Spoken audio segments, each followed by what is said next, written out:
वज्रदेह दानवदलन जय जय जय कपिशोर। निश्चय ही परम प्रतीत तहे विनय करे सम्मान, तही के कार्य सकल शुभ सिद्ध करे हनुमान, शुभ सिद्ध करे हनुमान। सर्वप्रथम भगवान के चरणों में हरे राम संकीर्तन, उसके बाद भाव से भागवत का श्रवण करेंगे। ओ हरे राम राम राम हरे हरे, हरे राम राम राम हरे हरे। हरे राम राम राम हरे हरे, हरे राम राम राम हरे हरे। ओ हरे कृष्ण कृष्ण कृष्ण हरे हरे, हरे कृष्ण कृष्ण कृष्ण हरे हरे। ओ हरे राम राम हरे हरे, हरे कृष्ण कृष्ण कृष्ण हरे हरे। हरे राम राम हरे हरे, हरे कृष्ण कृष्ण कृष्ण हरे हरे। ओ हरे राम राम हरे हरे, हरे कृष्ण कृष्ण कृष्ण हरे हरे। ओ हरे राम राम हरे हरे, हरे कृष्ण कृष्ण कृष्ण हरे हरे। हरे राम राम हरे हरे, हरे कृष्ण कृष्ण कृष्ण हरे हरे। हरे राम राम हरे हरे, हरे कृष्ण कृष्ण कृष्ण हरे हरे। ओ हरे राम राम हरे हरे, हरे कृष्ण कृष्ण कृष्ण हरे हरे। ओ हरे राम राम हरे हरे, हरे कृष्ण कृष्ण कृष्ण हरे हरे। हरे राम राम हरे हरे, हरे कृष्ण कृष्ण कृष्ण हरे हरे। हरे राम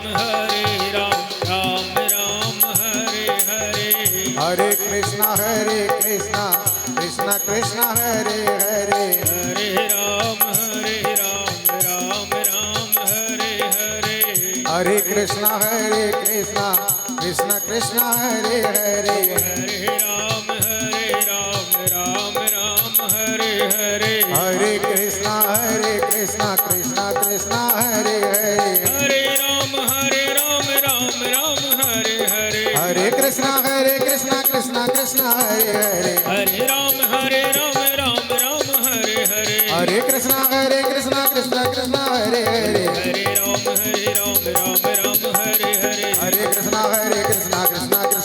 हरे। हरे राम राम हरे हरे, हरे कृष्ण कृष्ण कृष्ण हरे हरे। बोलो सावरी सरकार की जय। कल सभी भक्तों ने बहुत ही रसमय आनंदमय कथा का बड़े भाव से श्रवण किया। महाराज, प्रभु की कथा ही आनंदमय है, मोक्ष में और कल्याण में है। मन सदा एक ही और होना चाहिए कि हे प्रभु ऐसी कृपा मिलती रहे, ज़्यादा ना सही 2 घड़ी के लिए भगवान का नाम हमारे जीवन में आता ही रहे। तो कल सब भक्तों ने भगवान श्री कृष्ण विवाह की सुंदर कथा सुनी। तो आज भगवान सुखदेव जी महाराज कहने लगे, हे राजा परीक्षित, भगवान के 16,108 विवाह पूरे हुए थे, परंतु उन विवाहों में 8 रानियां मुख्य थी जिनको पटरानी का दर्जा दिया गया था। तो महाराज सबसे बड़ी रानी थी महारानी रुक्मणी, उनसे छोटी जो हुई वो जामवंती हुई, उनसे छोटी जो हुई सत्यभामा, और महाराज चौथी पटरानी हुई कालिंदी, जिनको यमुना जी कहते हैं। पांचवी हुई मित्रविंदा, छठवीं सत्या, सातवीं भद्रा और आठवीं हुई लक्ष्मणा। ये 8 रानियां पटरानियां कहलाई थी।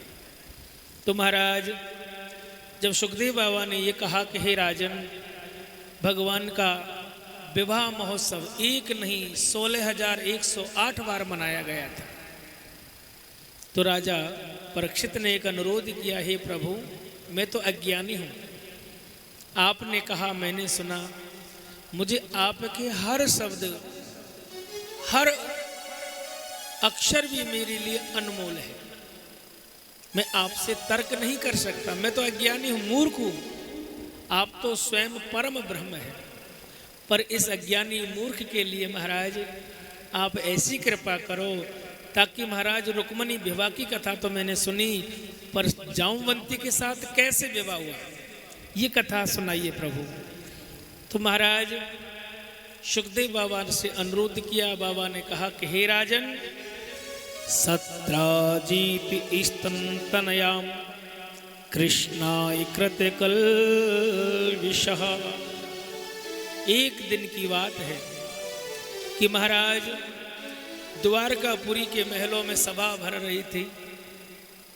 ऊंची सिंहासन पर महाराज वसुदेव जी विराजमान थे, कृष्ण बलदेव दोनों भाई एक साथ बैठे हुए थे, महाराज अक्रूर जी और सभी सभापति वहां मौजूद थे। अचानक महाराज राजा सत्राजीत का प्रवेश होता है, तो आना एक स्वाभाविक बात है, परंतु राजा उस दिन अपने गले में एक अनमोल रत्न को पहन के आए थे, जिसको कहते इष्मयंतक मणि। महाराज जब इष्मयंतक मणि को गले में धारण करके राजा सत्राजीत सभा में आए, तो ऐसा लगा जैसे कि महाराज आकाश से भगवान सूर्य नारायण स्वयं द्वारकापुरी में प्रवेश करे, ऐसा प्रकाश हो रहा। भगवान कृष्ण ने कहा, अरे दाऊ भैया मैं क्या देख रहा हूं? बलराम जी बोले, हम भी देख रहे हैं। तो इतना प्रकाश किसका है? अरे भैया ये प्रकाश उस मणि का है जिसका नाम इष्मयंतक मणि है, और महाराज सत्राजीत को तपस्या में प्राप्त हुई थी। भगवान कृष्ण बोले, सच में दाऊ भैया आप तो बड़े भोले हो। जब द्वारकापुरी के राजा हम, और ऐसे अनमोल रत्न को राजा गले में पहन के घूमता है, इसको तो राजकोष में होना चाहिए। अगर ये द्वारकापुरी में होगी तो कभी अंधेरा ही नहीं होगा, रात ही नहीं होगी। बलराम जी बोले, पूछ के देख लो। अब महाराज स्वाभाविक बात थी, भगवान कृष्ण ने राजा से कही, हे राजन तुम्हारे गले में जो मणि का प्रकाश है, हमें उस प्रकाश से नहीं इस मणि से काम है, इसको राजकोष में जमा करा दो। राजा सत्यजीत बोले, महाराज तपस्या मैंने की, भूखा प्यासा मेहरा, महीनों 6 महीनों वर्षों तक मैं एक पैर पर खड़ा रहा, उस आशीर्वाद में मुझे ये अनमोल रत्न मिला, आप उसको लेने की बात कर रहे हो। भगवान बोले, हम द्वारकाधीश है, आपको देना होगा। महाराज छोटी सी बात बड़ी हो गई। बलदेव जी ने उसी समय भगवान को समझाया, एरे काना अगर कोई नहीं देना उसे जिद किस चीज की, कोई बात नहीं भी। महाराज भगवान को उस समय समझा बुझा के चुप किया, पर राजा सत्राजीत उस बात को मन ही मन बढ़ाने लगा। अपने महलों में आ गया, अपनी पत्नी से अपने भैया से कहने लगा, अरे भाई प्रसन्न, वो तो द्वारकापुरी थी जो मैं चुप हो गया, नहीं और कोई राजा होता तो मैं ऐसा कर देता, मैं वैसा कर देता। महाराज दुनिया भर के तर्क कर दिए, और बल्कि ऐसी कोई बात नहीं हुई थी। अब महाराज होता क्या है, कुछ दिन बाद राजा का भाई प्रसन्न उस मणि को गले में पहनकर महाराज जंगल में शिकार खेलने को चला जाता है। अब प्रसन्न को ये ज्ञान नहीं रहा कि इस मणि के प्रभाव से अंधेरा नहीं होगा, ना तो दिन का पता चलेगा ना रात का पता चलेगा। महाराज प्रसन्न 3 दिन और 3 रात तक जंगल में घूमता रहा। तो भगवान सुखदेव बाबा कहते हैं, हे राजन, जब 3 दिन तक वो जंगल में प्रकाश होता रहा, तो उस जंगल में एक ऋक्षराज रहते हैं, उनका नाम है जामवंत जी। महाराज उसकी नज़र उस पर पड़ गई। जामवंत जी सोचने लगे ऐसी क्या वस्तु है इसके पास जो रात में भी उजाला करती है। महाराज जामवंत जी को क्रोध भरा आया आंखों में और पहाड़ से छलांग लगा दी। एक ही वार में प्रसेन के प्राणों को हर लिया।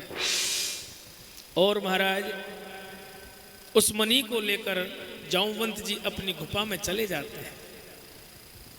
महाराज जामवंत जी अकेले नहीं रहते थे, उनकी बेटी थी जिसका नाम था जामवंती। उस मणि को जामवंत जी ने अपनी बेटी को खिलौने के रूप में दिया। बेटी खेलने की चीज लाया हूं। अब हे मेरे भाई बहनों, ये तो जंगल की कथा रही, पर कहते हैं कुछ दिन बाद राजा सत्यजीत ने उस बात को बढ़ाना प्रारंभ किया और लोगों से चर्चा करने लगा कि कृष्ण ने मेरे भाई प्रसेन को मार दिया और मणि को चुरा लिया। महाराज वह बात गली गली गांव गांव में होने लगी, हर मुख पे बात है। एक दिन वही चर्चा मेरे बलदेव जी महाराज के कानों में पहुंच गई।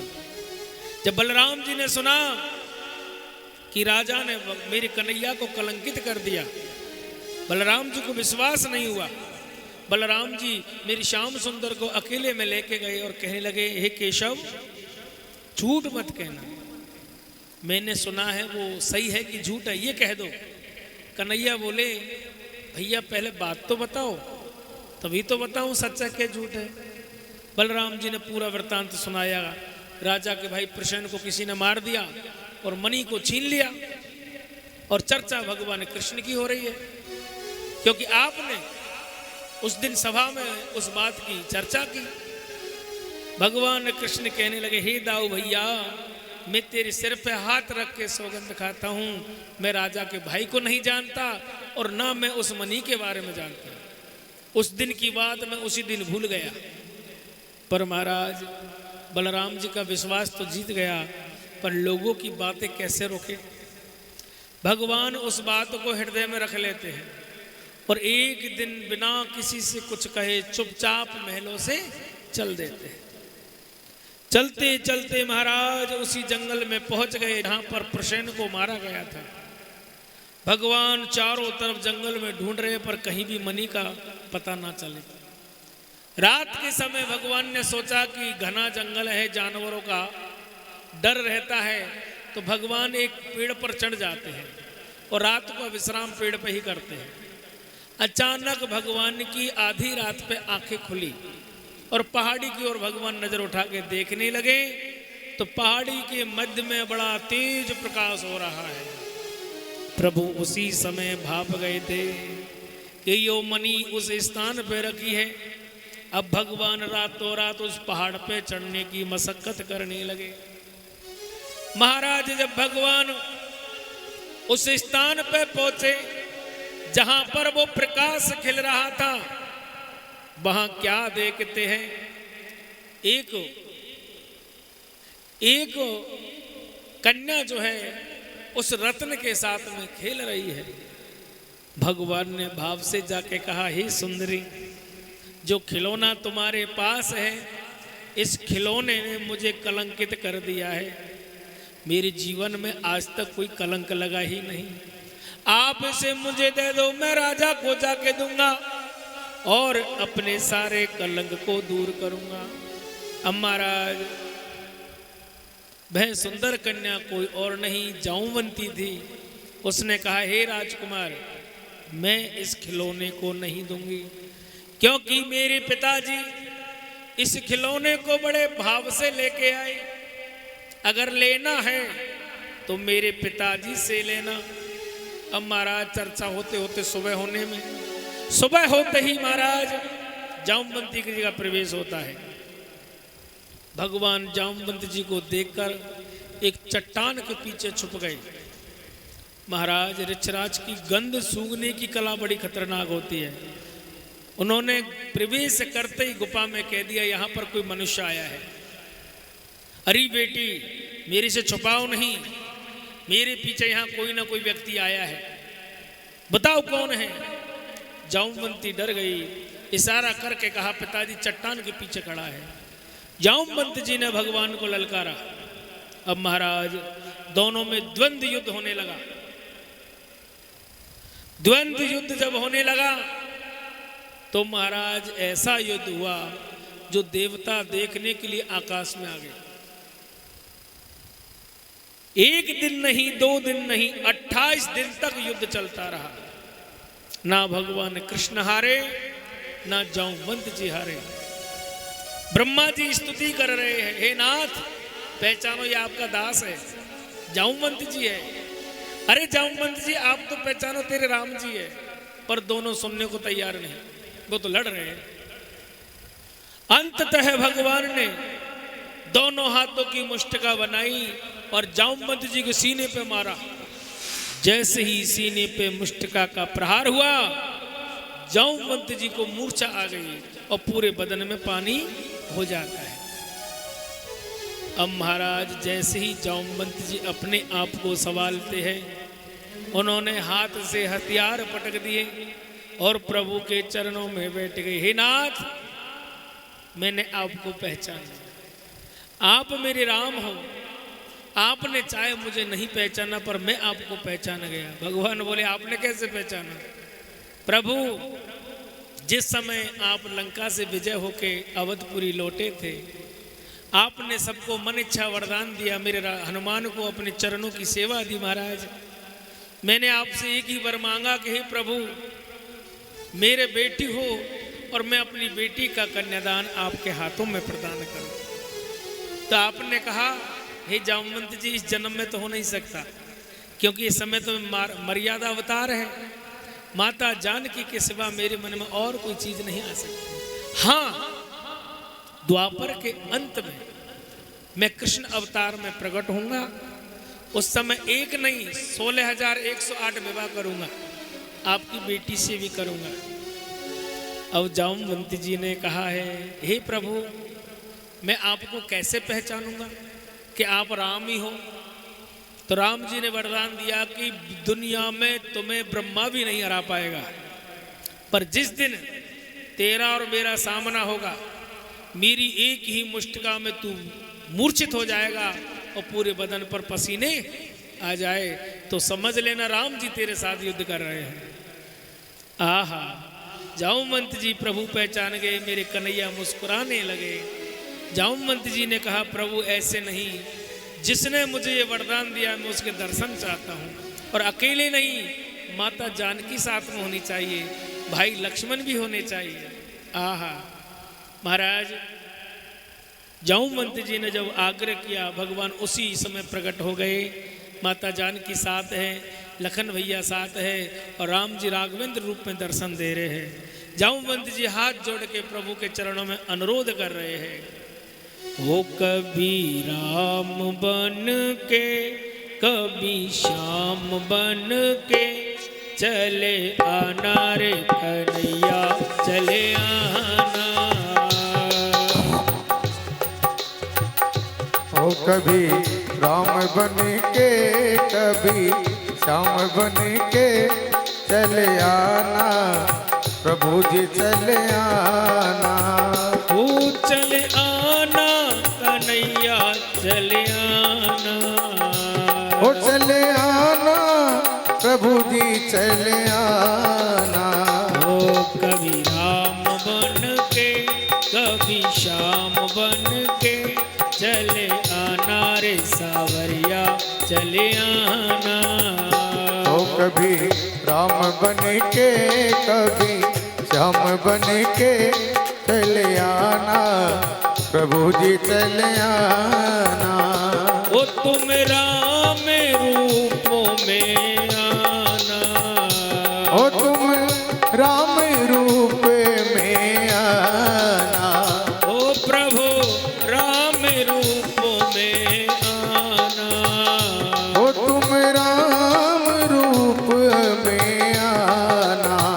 वो सीता संग लेके धनुष हाथ लेके चले आना रे सावरिया राम बन के कभी श्याम बन के चले आना, प्रभु जी चले आना। ओ तुम शिव के रूप में आना, तुम शिव के रूप में आना, ओ तुम शिव के रूप में आना, ओ तुम शिव के रूप में आना।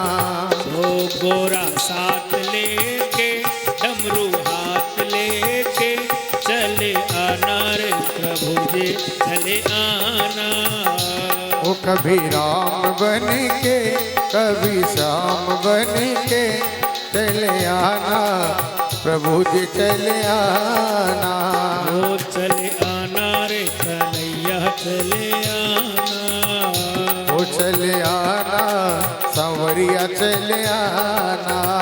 ओ चले आना रे राम चले आना, वो चले आना, प्रभु जी चले आना रे। बोलो राघवेंद्र लाल की जय हो। महाराज जामवंत जी को मेरे प्रभु ने सारा वृत्तांत सुनाया।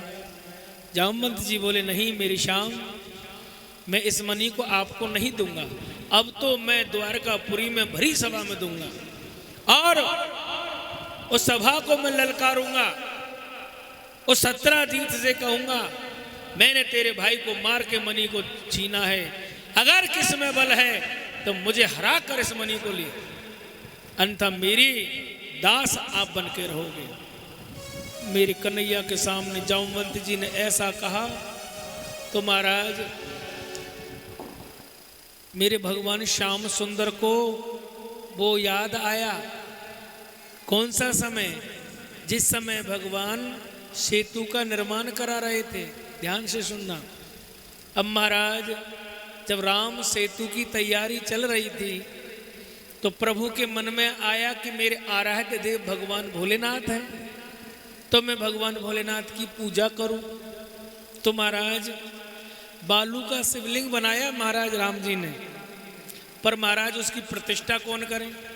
बिना प्रतिष्ठा महाराज पूजा नहीं करनी चाहिए। वैसे आजकल लोग घरों में गोपाल जी रखते हैं, मूर्ति ला कर रख देते हैं। हाँ, तस्वीर लगाने का कोई दोष नहीं है, परंतु पाषाण हो, धातु हो, पत्थर या धातु की मूर्ति हो, उसको बिना प्रतिष्ठा घर में नहीं रखना चाहिए, वो घातक साबित होती है। और साथ में 2 गणेश जी एक साथ नहीं होने चाहिए, लक्ष्मी जी की खड़ी फोटो घर में नहीं होनी चाहिए, 2 भोलेनाथ घर में एक साथ नहीं होने चाहिए, और हनुमान जी तो गृहस्थी में होने ही नहीं चाहिए। कहते हैं हनुमान जी की तस्वीर का लगाने का भी दोष होता है, क्योंकि वहाँ पर माता बहन हर स्थिति में गुजर जाती है, और मेरे हनुमान चराचर जगत की स्त्री को ही माँ का दर्जा देते हैं।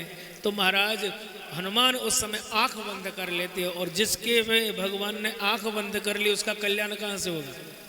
तो ये बातें ध्यान रखने की होती है। अब महाराज राम जी की इच्छा हुई कि सेतु की तैयारी हो रही है और महादेव जी की मुझे स्थापना करनी है। तो महाराज मेरे हनुमान के साथ साथ राम जी के दल में बड़े बड़े ज्ञानी थे, नल नील जैसे थे। तो महाराज नल ने कहा, हे राम जी, बिना पत्नी के यज्ञ सफल नहीं होता है, पहला कारण। और दूसरा, विद्वान होना चाहिए, ज्ञानी होना चाहिए, आचार होना चाहिए। जो त्रिकाल संध्या का ज्ञाता हो उसी के हाथों से ये कार्य कराना चाहिए। तो महाराज दृष्टि उठा के चारों दिशाओं में देखी तो महाराज रावण के सिवा त्रिकाल दृष्टि वाला कोई नहीं था। अब रावण को कौन नौता दे में जाए? वो तो सीता जी हरण करके बैठा है। जामवंत जी, सुग्रीव जी, अंगद, राम और लक्ष्मण अकेले में बैठ के विचार कर रहे हैं।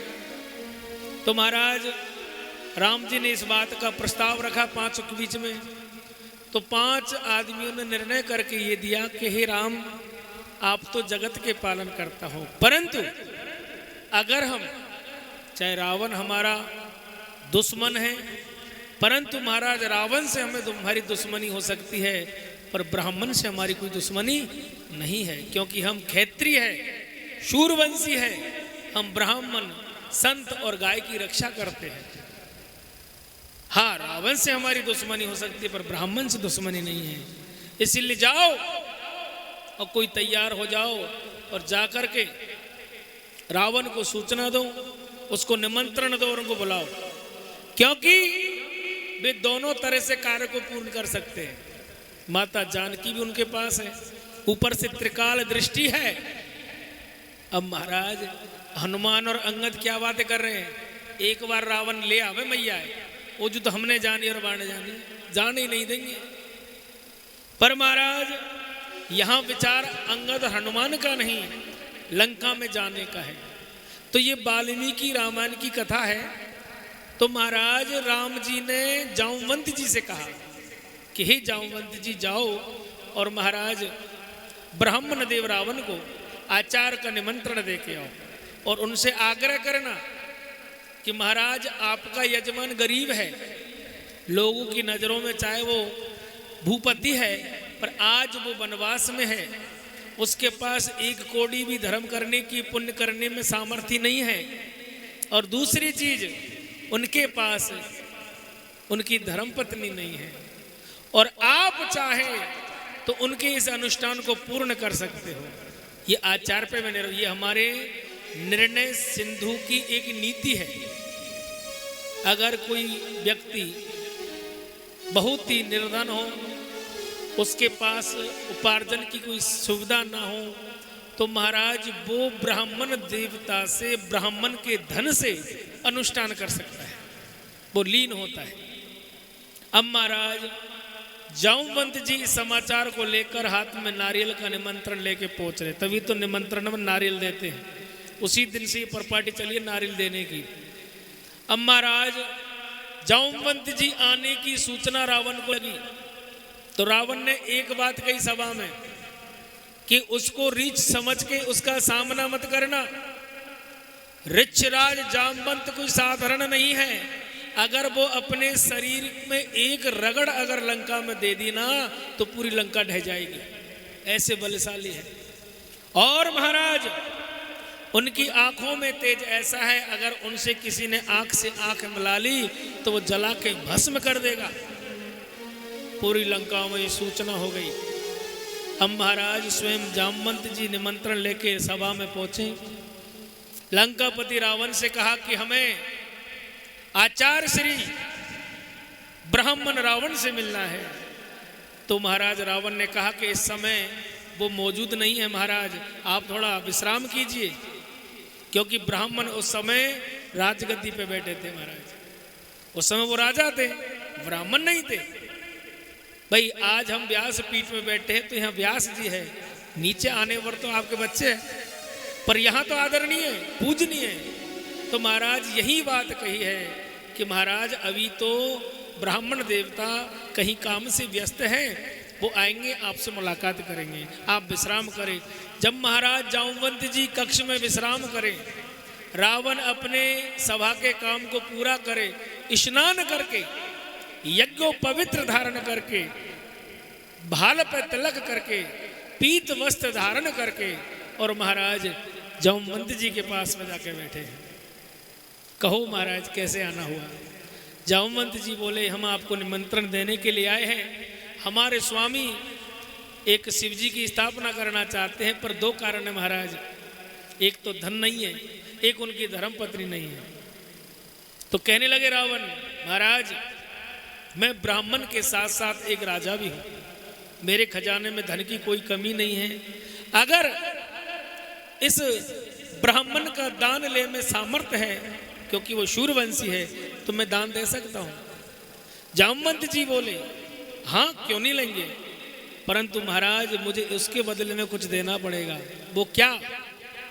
कि राम जी स्वयं अपने चरणों की भक्ति मुझे प्रदान करें। देखो रावण की द्वेषता है, सीता माता का हरण कर रखा है, पर यहाँ पे तर्क दिया है रावण ने, हे जामवंत जी, राम जी को मुझे उनके चरणों की भक्ति देनी होगी, क्योंकि मैं उनके चरणों के बिना परम गति नहीं पा सकता हूं। मानी राम के हाथों मृत्यु चाहिए, सीधा तो नहीं कहा, राम जी के चरणों की सेवा चाहिए। जामवंत जी ने वचन दिया कि मैं आपके इस मनोरथ को पूर्ण करूंगा। और दूसरी बात, हमारे राम जी की धर्म पत्नी को लंकापति रावण ने हरण कर लिया है।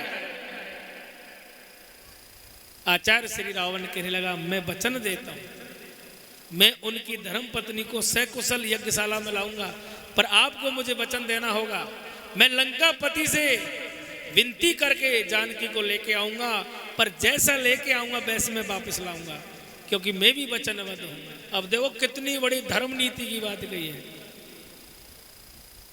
मानी एक तरफ तो लंकापति रावण और दूसरे रूप में आचार्य श्री रावण। तो महाराज वो मुहूर्त में शुभ तिथि में माता जानकी पुष्पक विमान में बैठ करके रामेश्वरम धाम पधारी है। माता जानकी और राम जी के हाथों भोलेनाथ की स्थापना हुई। और जब भगवान वहां से विदा करने लगे जानकी को, तो उस समय क्या कहती है माता कि प्रभु, मैं आपकी अर्धांगिनी नहीं, एक दासी बन करके किसी के यहां से उधार होके आई हूं। आपकी पत्नी आज भी लंका में है, ध्यान रखना, भूल मत जाना इस बात को। वो आपके इंतजार में बैठी है, वो उसी दिन पानी पिएगी, क्योंकि ज्यादा दिन से सीता जी लंका गई, लंका जाने पर उन्होंने कोई चीज को ग्रहण नहीं किया था। जानकी ने पानी तक नहीं पिया था।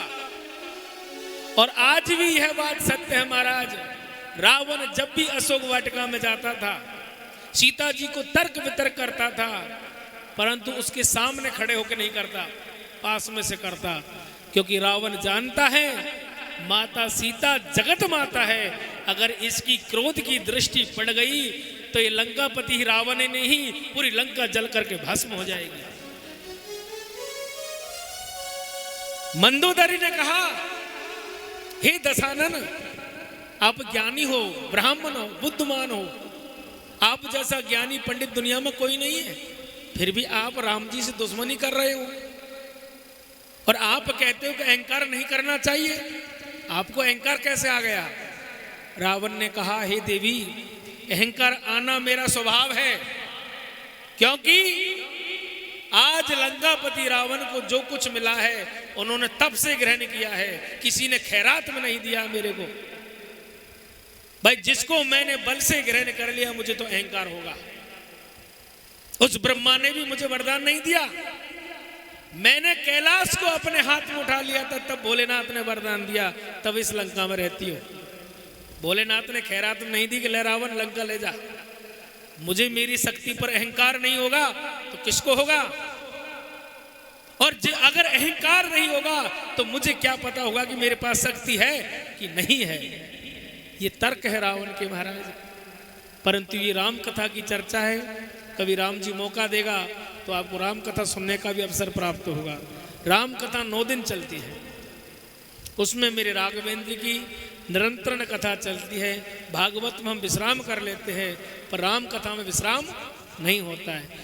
जब राम कथा का नवपरायण विश्राम होगा, वहीं पर रामायण विश्राम करेगी। बोलो राधे राधे।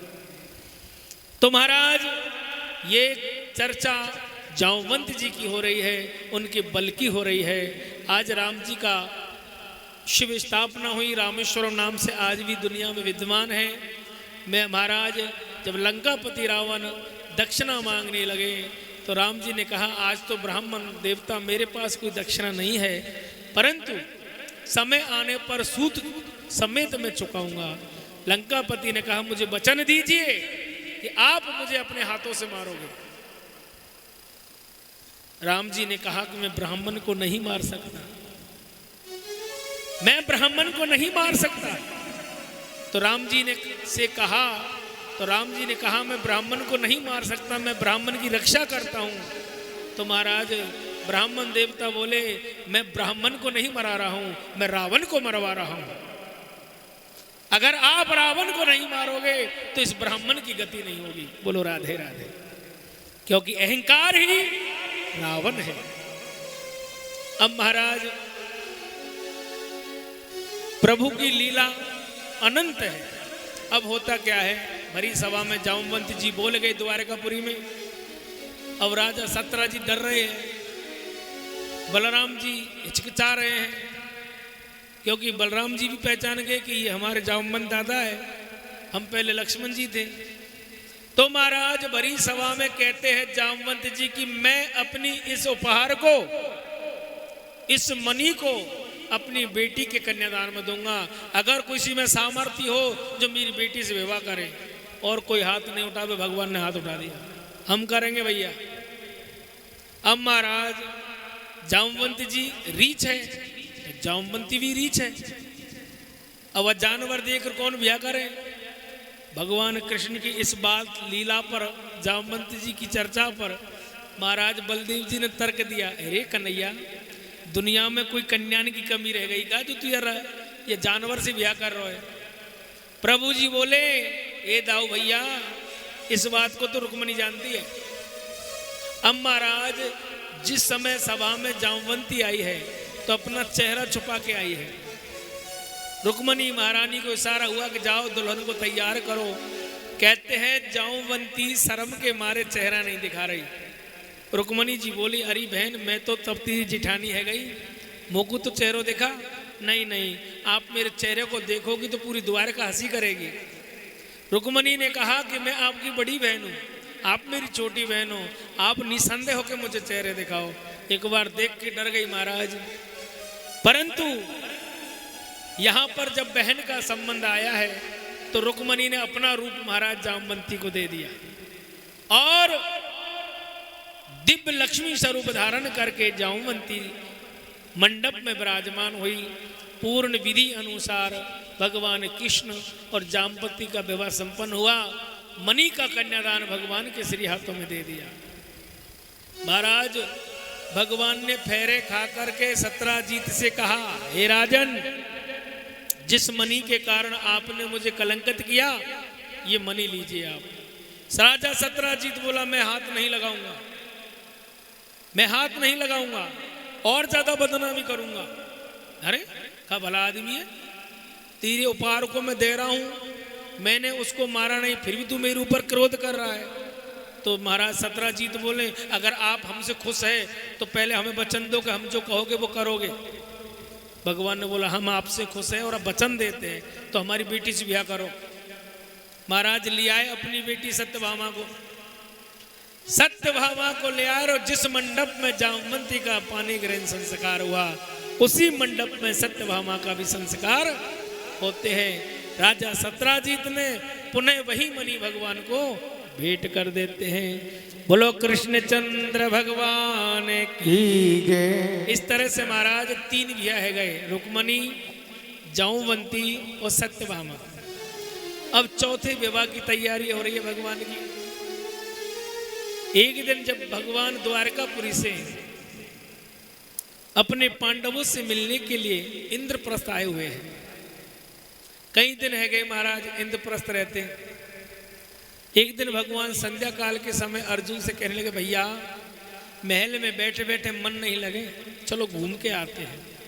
तो महाराज महलों से चले मेरे श्याम सुंदर अर्जुन के साथ। आधी रात का समय हो गया, घूमते घूमते अचानक भगवान कृष्ण ने कहा, अरे भैया हमें प्यास लग रही है। अर्जुन बोले, आप विश्राम करो प्रभु, हम जल लेके आते हैं। दौड़े दौड़े महाराज अर्जुन यमुना के घाट पहुंचे। वहां से जल भर के जैसे ही चलने लगे तो किनारे पे क्या देखा कि एक बहुत ही सुंदर कन्या जो चंद्रमा के समान चमक रही है, सांवला रंग है और निरंतर भगवान कृष्ण का नाम जप रही है। श्री कृष्णम शरणम नमः, श्री कृष्णम शरणम नमः, श्री कृष्णम शरणम नमः। अर्जुन गया, हे देवी, हे सुंदरी, क्या बात है, क्या मनोरथ है। आप जैसी सुशील और सुंदर नारी, और दिखने में ऐसा लगती है अभी तुम कंवारी हो, आपको इस समय भजन करने की जरूरत कहाँ पड़ी, हमसे कहिए, हम आपकी मदद करते हैं। तो महाराज वह सुंदर कन्या बोली, हे अर्जुन आप मेरी क्या मदद करोगे। जैसे ही नाम लिया अर्जुन संकोच में आ गया और कहने लगा, देवी आप मेरे को कैसे जानती हो। मैं सबको जानती हूं, मैं कालिंदी हूं, जिसका जल लेके जा रहे हो वो ही मैं हूं। तो आप यहां माता जी, मैं रवि तनिया तप करूं, मैं रवि, रवि मानी सूर्य, तनिया मानी कन्या, मैं सूर्य भगवान की कन्या, मैं रवि तनिया तप करूं, कालिंदी मम नाम, कालिंदी हूं मैं, यमुना हूं मैं। अभिलाषा यह पति मिले, हरि ही पूरन काम। मेरे मन में एक ही अभिलाषा है, जिस त्रिलोकीनाथ ने आकर के कृष्ण अवतार लिया है, मैं उससे शादी करूं। इस मनोरथ को लेके यहाँ तपस्या कर रही हूं। अर्जुन बोले, आज तुम्हारी तपस्या पूरी हो गई, हम आपकी व्यवस्था करेंगे। अर्जुन दौड़े दौड़े भगवान को जल पिलाते हैं और जल पिलाकर बोले, एकदा पांडवान दृष्टम प्रतितान पुरुषोत्तम महा। हे द्वालु, हे पुरुषोत्तम, हे दीनबंधो, तुम्हारी दासी जाने कितने दिन से तपस्या कर रही है, प्रभु उन पे कृपा कर दीजिए। महाराज सुखदेव बाबा कहते हैं, भगवान श्री कृष्ण साथ ही अर्जुन के गए और कालिंदी पे कृपा होती है। कालिंदी पे भगवान की कृपा हुई तो भगवान कहते कि आधी रात के समय पानी गिरे, संस्कार नहीं, आपके साथ शादी नहीं करेंगे, करेंगे तो सूर्य भगवान की साक्षी में करेंगे। तो कहते हैं महाराज, कार्तिक का महीना था, शुक्ल पक्ष, तिथि में दोज, क्योंकि कालिंदी का भाई अपनी बहन के यहाँ दोज का टीका कराने के लिए आ रहा है। तो भाई दोज के दिन भगवान श्री कृष्ण ने महाराज कालिंदी को अपनी पत्नी स्वीकार किया है। महाराज यमराज ने अपनी बहन को चूनर लाके उड़ाई है। तो भागवत में ये प्रसंग आता है कि जो कोई भाई दोज के दिन, जो कार्तिक में दोज आती है, उस दोज के दिन अपनी बहन को लेके यमुना का पूजन करें और यमुना महारानी की पूजा करके अपनी बहन को चूनर उड़ाए, तो महाराज अगले जन्म में दोनों बहन भाई बन के पुनः जन्म ले, ऐसा प्रमाण भागवत में आता है। आज भगवान माता कालिंदी से विवाह संपन्न पूर्ण हुआ। भगवान की अद्भुत लीला है। कालिंदी सदा भगवान श्री कृष्ण के अनुरागी बन के रहती है। और क्या सुंदर भाव है, हो कृष्ण की कृपा, हो लाला की कृपा, कृष्ण की कृपा, लाला की कृपा, जिस पे हो जाए मौज उड़ाए, जिस पे हो जाए मौज उड़ाए, जिस पे हो जाए मौज उड़ाए, जिस पे हो जाए मौज उड़ाए। ओ कृष्ण की कृपा, लाला की कृपा, ओ कृष्ण की कृपा, लाला की कृपा, जिस पे हो जाए मौज उड़ाए, जिस पे हो जाए मौज उड़ाए। जय हो।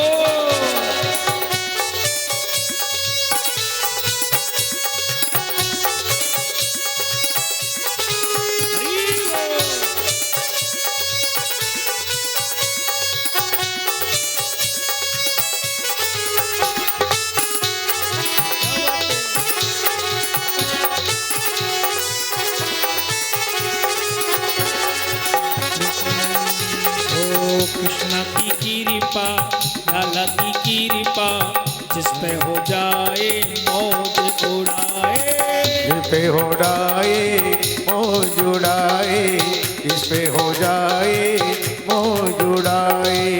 चाहे अमीर हो चाहे गरीब हो, चाहे बुरी से बुरी उसकी तकदीर हो, चाहे अमीर हो चाहे गरीब हो, चाहे बुरी से बुरी उसकी तकदीर हो। चाहे अमीर हो चाहे गरीब हो, चाहे बुरी से बुरी उसकी तकदीर हो, चाहे अमीर हो चाहे गरीब हो, चाहे बुरी से बुरी उसकी तकदीर हो।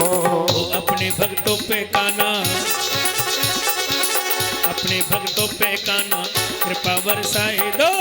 मौज उड़ा दो, मौज उड़ा दो, मौज उड़ा दो, मौज उड़ा दो। बलिहारी हरि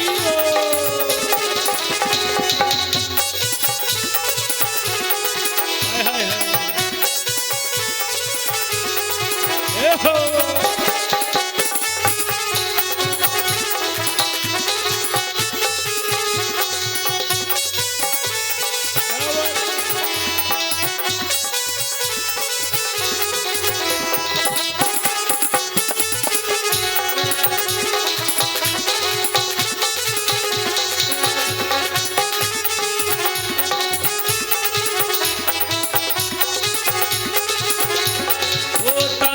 सोना हो कांच का मोती हो बन जाए पलों में कृपा जब होती हो। तांबे का सोना हो कांच का मोती हो बन जाए पल में कृपा उनकी होती हो। तांबे का सोना हो कांच का मोती हो बन जाए कृपा जो कृपा होती हो। तांबे का सोना हो कांच का मोती हो बन जाए पल में कृपा उनकी होती हो। पल में करे से माँ, पल में करे से माँ करके दिखाए दो। उड़ा दो, मौज उड़ा दो, मौज उड़ा दो, मौज उड़ा जय हो।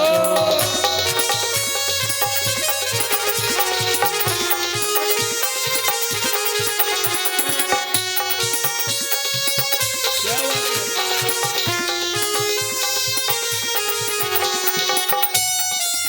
हरि बोल।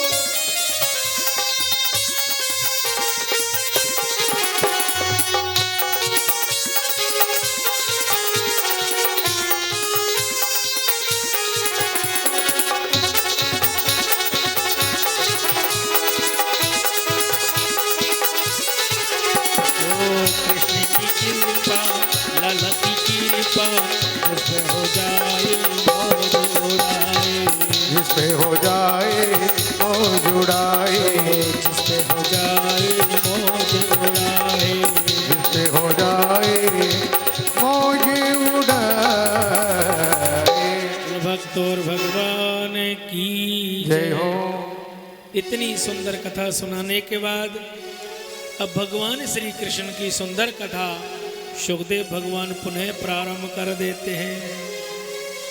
साचे काम समय वे पत्नी पत्नी रतीर नाम यशस्वनी। महाराज द्वारकापुरी की बहुत सुंदर कथा है। एक समय क्या हुआ था, एक शंबकासुर नाम का राक्षस का जन्म होता है और महाराज वो शंबकासुर बड़ा बलवान था।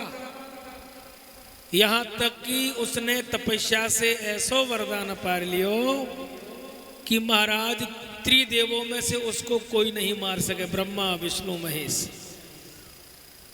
ब्रह्मा जी ने एक इतना सा अर्थ रख लिया था कि कामदेव के हाथों तेरी मृत्यु होगी। तो महाराज शंबकासुर अपने बल में ऐसा मदमस्त हो गया कि उसने चारों दिशाओं में हलचल मचा रखी थी। अब ही मेरे भाई बहनों, उस समय क्या होता है, एक बड़ी रोचक कथा प्रकट होती है। महाराज रुक्मणी महारानी गर्भवती हो गई और माता रुक्मणी जब गर्भवती होती है उन्होंने अपनी कोख से एक बालक को जन्म दिया है। वो बालक जन्म जब हुआ द्वारकापुरी में, तो जिस तरह से भगवान का जन्म उत्सव गोकुल धाम में मनाया गया, उससे भी बढ़कर के भगवान के ज्येष्ठ पुत्र का जन्म उत्सव मनाया गया। ब्राह्मण देवताओं ने उस बालक का नामकरण किया है। बोलो प्रद्युम्न जी महाराज की जय हो।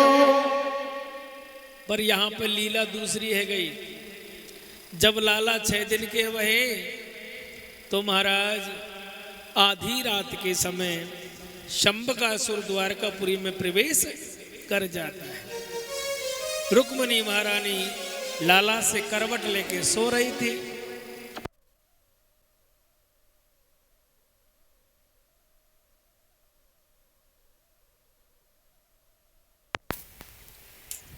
श्री राधे। रुक्मणी महारानी लाला से करवट लेके सो रही थी। शंबकासुर ने महाराज प्रभु को वहां से उठाया और प्रद्युम्न महाराज को बीच समुद्र में लाकर कहने लगा, अब मुझे कोई नहीं मार सकता। उस ब्रह्मा ने यही कहा था कि कामदेव के अंश से जो बालक जन्म लेगा वो मेरा काल है। तो ये प्रद्युम्न स्वयं ही कामदेव अवतार है। तो महाराज आज ना रहेगा बास और ना बजेगी बांसुरी। महाराज बीच समुद्र में आकर के प्रद्युम्न जी को फेंक दिया।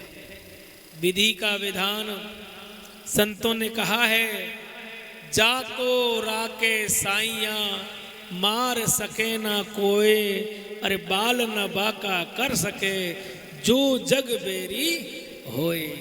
महाराज जेके रक्षक त्रिलोकी नाथ है, बाको कौन बाल बाका कर सकता है। उसी समय एक मछली ने खाने के लिए मुंह खोला है। अब जैसे ही खाने को मुंह खोला, महाराज प्रद्युम्न जी के मुख में जाके गिरते हैं और बालक को निगल जाती है। अब ये तो हो गई घटना कहाँ की, द्वारकापुरी की। अब चलते हम शंबकासुर की नगरी में। शंबकासुर जब घर पे आया, पूरी सभा को इकट्ठा किया और कहा कि भैया एक आयोजन रखो, सभी रिश्तेदार मित्र बांधव सबको भोज किया जाए, क्योंकि आज मैं अमर हो गया हूं। मैंने अपनी मृत्यु को मार दिया। महाराज ढोल नगाड़े बज गए, चारों दिशाओं में निमंत्रण पहुंचा दिए गए, भांति भांति के पकवान बन रहे हैं। तो महाराज शंबकासुर के धीवर जब समुद्र में मछली पकड़ने के लिए जाते हैं, तो महाराज सुबह से जाल फेंक रहे थे, एक भी मछली जाल में नहीं आई। शाम होते होते जब जाल को फेंका तो एक विशाल काया मत्स्य उस जाल में फंस जाती है। धीवरों ने कहा, लो भैया, कहते हैं जब देवे नहीं तो छप्पड़ फाड़ के देवे। हम सुबह से जाल फेंक रहे थे, एक भी मछली नहीं आई।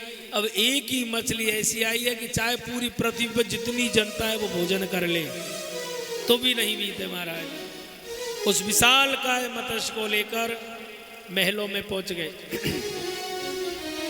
रसोईशाला में ले जाकर जब उस मछली के शरीर के दो भाग किए, तो भाग करते ही जो रसोईया थे वो छोड़ छोड़ के भाग गए, क्योंकि उसके पेट में एक बालक था। एक मछली के पेट में एक मानव का बालक। ये अचंभित बात थी महाराज। वे सेवकों ने सोचा कि कोई मायावी है जो इसके पेट में रहता है, ये हमें खा जाएगा। इस डर से सेवक भाग गए। पर सुखदेव बाबा कहते हैं, शंबकासुर की रसोई में एक दासी का काम करती है। वो महाराज कोई और नहीं, स्वयं कामदेव की पत्नी रति है, जो दासी बन करके शंबकासुर की रसोई का काम किया करती थी। तो महाराज दासी ने कहा, अरे भैया जाओ नहीं, ये तुम्हें कोई हानि नहीं पहुंचाएगा। मैं आपके साथ कई वर्षों से सेवा दे रही हूँ, मेरा कोई नहीं है दुनिया में। अगर आप कह दें तो इस बालक को मैं ले लूँ, इसका लालन पालन करूँगी और इसके साथ जीवन को गुजार दूंगी। अब महाराज अन्य रसोईया बोले, ठीक है बहन आप रख लो। उस बालक को महाराज उस दासी ने ले लिया, लेकर के अपने कक्ष में आ गई। अब वो तो स्वयं ही मायावी थी, उसने अपनी माया से महाराज उस बालक को जवान कर दिया। अब तो दोनों बड़े प्रेम से रहने लगे। शंबकासुर के कानों कान खबर नहीं। अब आ जाओ भैया द्वारकापुरी फिर से। जब रुक्मणी महारानी सुबह आंखें खोलती है तो बालक नहीं। महाराज पूरी द्वारकापुरी में हंगामा मच गया। बालक को ले गया, बालक को ले गया, प्रद्युम्न जी को ले गए, प्रद्युम्न जी को ले गए। सब लोग भयभीत है।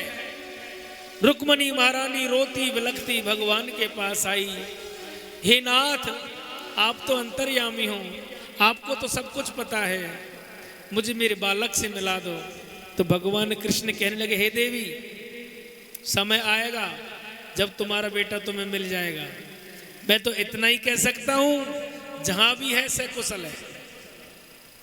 और भगवान फिर ध्यान में बैठ गए। अब भैया माँ की ममता है, माने नहीं, भगवान की कोई परवाह नहीं। अब महाराज द्वारकापुरी में कई महीनों तक ये चर्चा होती रही, आज तक कोई खबर नहीं। पर महाराज 6 महीने के बाद गुप्तचरों ने संबकासुर को सूचना दी, महाराज आपके महलों में रसोईशाला के अंदर कोई पराया व्यक्ति रहता है और ऐसा लगता है कि वो दूसरे देश का है और जासूस बन के आया हो।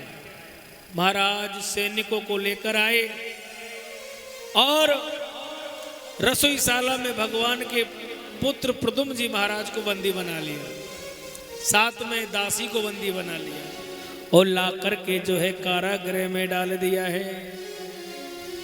महाराज कहते हैं भगवान सुखदेव जी महाराज कि 76 दिन तक महाराज प्रद्युम्न जी को कारागृह में बंद रखा। अब ये खबर भगवान को मेरे नारद जी देते हैं कि हे कन्हैया, आप तो यहाँ पर आराम से विश्राम कर रहे हो, वहाँ आपके बालक को कारागृह में बंद कर रखा है और ये घोषणा हो गई कि 3 दिन बाद इसको फांसी पर लटका दिया जाएगा। इतना कहा भगवान श्री कृष्ण स्वयं बलराम जी को लेकर 13,000 अक्षौनी सेना यादवों की लेकर महाराज शंबकासुर की नगरी को चारों तरफ से घेर लेते हैं। बड़ा भीषण संग्राम हुआ। बलराम जी दौड़कर कारागृह की ओर भागे, कारागृह के ताले तोड़ दिए, प्रद्युम्न जी को बाहर निकाला और रणभूमि में आ गए। प्रद्युम्न जी महाराज ने अस्त्र शस्त्र हाथ में धारण कर लिए और कहते हैं सुखदेव बाबा, जब प्रद्युम्न जी ने पहला बाण दिया, एक ही बाण में महाराज शंबकासुर की गर्दन कट के समुद्र में जाके गिरती है और शंबकासुर के प्राण निकल जाते हैं। आकाश से फूल वर्षा होने लगी, जय जय घोष होने लगा। अब महाराज भगवान श्री कृष्ण प्रद्युम्न जी को लेकर द्वारकापुरी आए। भगवान का भव्य स्वागत हुआ, पर राजा परीक्षित के मन में एक शंका हो गई। राजा परीक्षित ने कहा कि हे गुरुदेव, ये प्रद्युम्न जी महाराज कामदेव कैसे हुए और कामदेव ने भगवान के घर में आके जन्म कैसे लिया, मुझे इसके बारे में बताइए। अब महाराज ये कथा यहां से मोड़ लेती है। एक समय की बात है, भगवान भोलेनाथ माता सती जब यज्ञ में भस्म हो गई थी, उस समय भगवान भोलेनाथ समाधि में बैठ गए थे। महाराज समाधि में बैठे तो ऐसे बैठे, साल वर्ष बीत गए, कोई गिनती नहीं हो रही। सब देवता चिंतित होने लगे हैं। देवताओं ने मिलकर के कामदेव जी को भोले बाबा के पास भेजा गया। कामदेव अपनी पत्नी को लेके गया, भोलेनाथ के सामने गा भी रहे हैं, नच भी रहे हैं, पर भोलेनाथ का ध्यान नहीं टूट पाया। अंततः जब सारे प्रयास विफल हो गए तो महाराज आम के पत्तों का झूमर ले आए और आम के पत्तों के झूमर को इकट्ठा करके और आम के पल्लवों में छुप करके और रति को कामदेव ने अंगीकार लिया और नगन होकर के महाराज काम रूपी बाण भोलेनाथ के सीने पे चला दिया। अब जैसे ही काम रूपी बाण भोलेनाथ के सीने पे लगा, भोलेनाथ की तीसरा नेत्र खुल गया। और जैसे ही तीसरा नेत्र खुला कामदेव जल करके भस्म हो गए।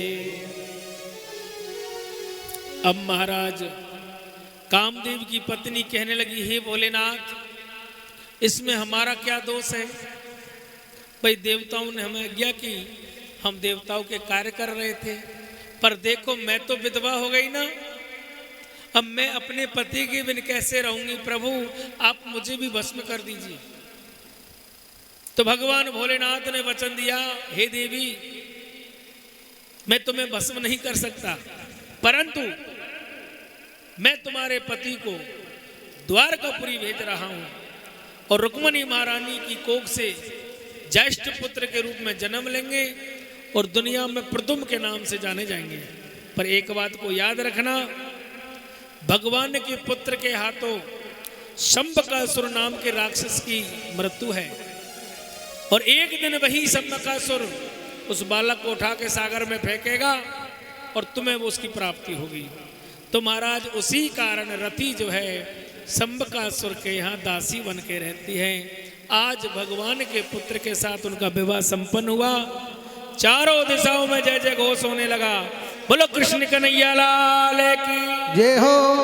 अब महाराज उस महोत्सव में 17 जीत का वध हो गया, क्योंकि अक्रूर जी, कृतवर्मा और शतधनवा तीनों मिलकर के ऐसी कूटनीति चलाते हैं कि 17 जीत को शतधनवा से लड़ा दिया और शतधनवा ने महाराज उस उत्सव में 17 जीत को मार दिया। तो महाराज ये चर्चा स्वाभाविक बात रही और भक्त वत्सल की लीला निराली है।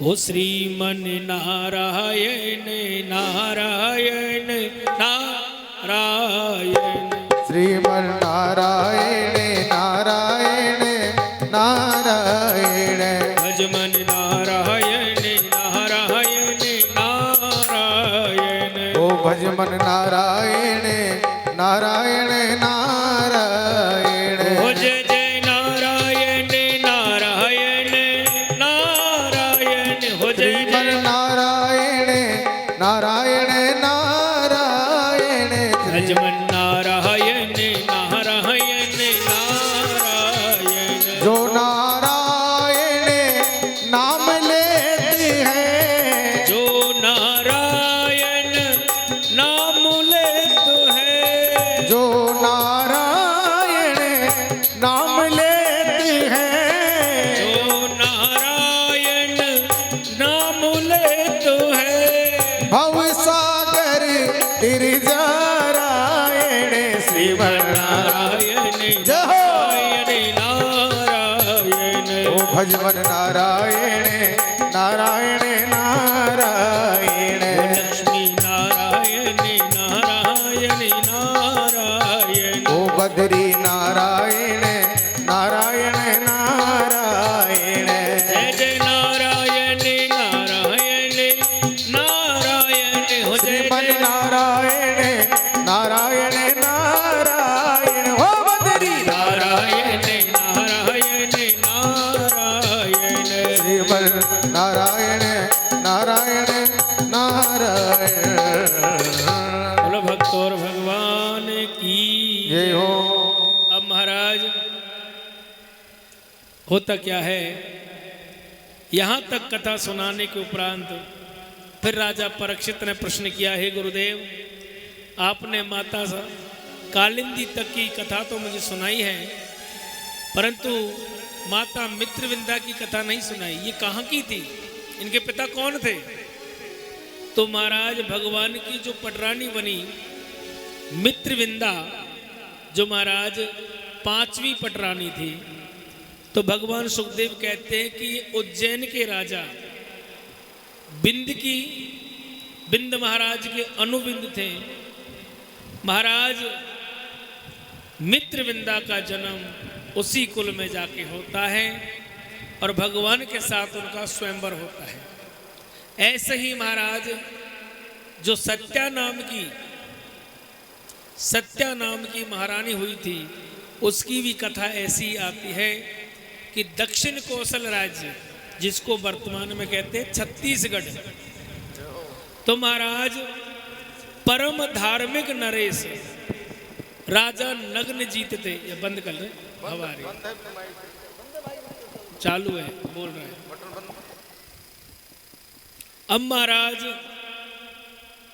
दक्षिण कोसल राज्य जिसका नाम है छत्तीसगढ़, वहां के राजा है नग्नजीत। उनकी बेटी थी सत्या।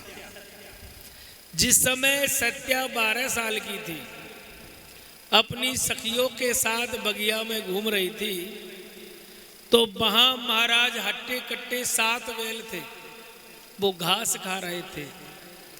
महाराज राजकुमारी सत्या ने उन 7 बैलों को एक रस्सी में बांधकर घर ले आई। राजा अपनी बेटी के इस पराक्रम को देखकर अचंभित हुए। जो एक बैल को 10 आदमी नहीं पकड़ सके, ऐसे विशालकाय बैल को ये 7 बैलों को एक रस्सी में बांध के ले आई। हमारी बेटी तो भैया बड़ी सूरवीर है। महाराज कहते हैं कई बार राजा ने कई आयोजनों में भाग लिया और 7 बैलों को साथ लेके गए, पर दुनिया में ऐसा कोई योद्धा नहीं आया जो उन 7 बैलों को एक रस्सी में बांध दे। आज महाराज नग्नजीत ने यह निर्णय किया, जो कोई राजकुमार इन 7 बैलों को एक रस्सी में बांध करके खड़ा कर देगा, मैं अपनी बेटी का विवाह उसी के साथ करूंगा। तो महाराज देश दराज सब देशों में निमंत्रण भेजे गए और महाराज छत्तीसगढ़ में स्वयंवर हो रहा है। इस स्वयंवर की खबर नारद जी ने भगवान कृष्ण को दी। भगवान कृष्ण जब छत्तीसगढ़ आए तो अर्जुन को साथ में लेके आए। महाराज सभा में भगवान विराजे हैं। सुबह से शाम होने जा रही है। जिन जिन राजाओं ने प्रयास किया था, तो किसी ने पैर तोड़ाया, किसी ने हाथ तोड़वाया, किसी ने सिर फुड़वाया, और बहुत से राजा राजकुमार तो महाराज अपनी मौत को गले लगा लेते हैं, क्योंकि बहुत से राजाओं के तो पेट में सींग मार दिया और जिनकी मृत्यु हो गई। आज शाम होने जा रही है। सूर्य अस्त होने में 2 घड़ी का टाइम शेष रहा। राजा नग्नजीत हाथ जोड़ के सभा में खड़े हो गए। अरे मुझे तो आज ही पता चला है कि ये पृथ्वी शूरवीरों से हीन हो चुकी है। इस पृथ्वी पर किसी माँ ने किसी लाल को जन्म नहीं दिया जो इन बैलों को एक रस्सी में बांध के दिखा दे। ये मेरी मूर्खता थी जो मैंने इतना बड़ा संकल्प बेटी के नाम से ले लिया। इतने में महाराज भगवान कृष्ण खड़े हो गए, कहने लगे खबरदार हे राजन, पहली मूर्खता तो ये थी कि तुमने दुनिया में हर जगह निमंत्रण दिए पर द्वारकापुरी के लिए निमंत्रण नहीं दिया। आज भी द्वारकापुरी में ऐसे ऐसे सूरवीर है, 7 नहीं 7,000 नहीं 7 लाख बैलों को एक रस्सी में बांध के दिखा सकते हैं। जब भगवान के ये शब्द सुने हैं, राजा नग्नजीत अचंभित हो गया और क्षमा मांगने लगा। महाराज गलती हो गई, गलती हो गई महाराज, हमें माफी चाहिए। पर आज मेरी बेटी के अगर विवाह नहीं हुआ तो ये जीवन भर तक कंवारी रहेगी। जब महाराज उदारता भरे शब्द राजा ने कहे हैं तो भगवान अपने दुपट्टा को कमर में बांध लेते हैं। कमर में बांध करके और महाराज उतर गए मैदान में। एक हाथ में रस्सी, 7 बैलों की तरफ भगवान देख रहे हैं। उसी समय भगवान ने एक माया रची है। सब राजाओं के लिए भगवान अकेले दिखाई दे रहे हैं और महाराज 7 बैलों को 7 दिखाई दे रहे हैं। जैसे एक बालक खेलते खेलते अपने खिलौने को उठाकर अपनी माँ की गोद में ला के डाल देता है, ऐसे महाराज एक एक बैल की नथ को पकड़ा और भगवान के हाथ में पकड़ाने लगे। 7 रूप में 7 बैलों को एक जगह लाकर एक रस्सी में गांठ लगाकर छोड़ देते हैं। महाराज द्वारकाधीश की जय जय घोष होने लगती है। इस तरह से सत्या के साथ भगवान का पारण ग्रहण हुआ। सातवीं महारानी हुई भद्रा। भद्रा केकई देश की कन्या थी। राजा धृष्टकेतु की पुत्री थी, जिससे भगवान का विवाह संपन्न हुआ। आठवीं पटरानी का नाम है लक्ष्मणा। लक्ष्मणा भद्र देश की कन्या थी। लक्ष्मणा बचपन से ही भगवान की अनन्य भक्त थी। महाराज जिस समय उनके पिता ने उनकी शादी का निर्णय किया तो लक्ष्मणा ने तो स्पष्ट कह दिया था कि शादी करूंगी तो द्वारकाधीश से करूंगी, अन्यथा कंवारी रहूंगी। तो महाराज भगवान कृष्ण को नारद जी ने संदेश दिया और आज लक्ष्मणा को लेने के लिए भगवान जैसे रुक्मणी को लेने के लिए पहुंचे थे, ऐसे ही पहुंचे हैं। परंतु भगवान ने माता गौरा की साक्षी में वही की वही शादी कर लेते, वही वरमाला डाल देते हैं। इस तरह से महाराज भगवान के 8 विवाह पूरे हुए। अब सुखदेव बाबा कहने लगे, हे राजन, अब हम तुम्हें भगवान के 16,100 विवाहों की कथा सुनाते हैं कि 16,100 विवाह कैसे हुए। तो सुखदेव भगवान बोले हैं, हे राजन, एक राजा हुए थे जिनका नाम था भौमासुर। महाराज भौमासुर नाम का राजा बड़ा बलवानी था। इतना बलवानी था, उन्होंने एक ऐसी नगरी की रचना की, ऐसी नगरी की रचना की जिसके चारों तरफ 5 परकोटे बनाए, अग्नि का, जल का, वायु का, पर्वत का। महाराज जिनको कोई तोड़ ना सके। उस नगरी का नाम रखा है प्राण ज्योतिषपुर। भौमासुर ने अपने नगर का नाम रखा प्राण ज्योतिषपुर। अब महाराज भौमासुर जब दिग्विजय के लिए चला है राजमहल से, तो जितने भी राजाएं थे सभी ने महाराज भौमासुर के सामने घुटने टेक दिए। और भौमासुर ऐसा नीच प्रवृत्ति का राजा था, उनके घर की स्त्रियों को, कन्याओं को और धन को संग ले आया करता था। तो महाराज यहाँ पर पृथ्वी की ही बात ना करें, हम देवताओं की भी चर्चा करते हैं। देवताओं की माता के कुंडलों को लाके अपने यहाँ गिरवे रख लिया। वरुण देवता के यहाँ से छत्र को ले आए, देवलोक से इंद्र से मणि पर्वत को छीन लाए। महाराज सारे प्रयास कर लिए, देवता भी महाराज भौमासुर के मारे दुबते डोल रहे हैं। आज सब देवता मिलकर के भगवान से प्रार्थना करते कि हे त्रिलोकी के नाथ, आज हमारी माता के कुंडलों को भौमासुर छीन के ले गए, हम कुछ नहीं कर सके।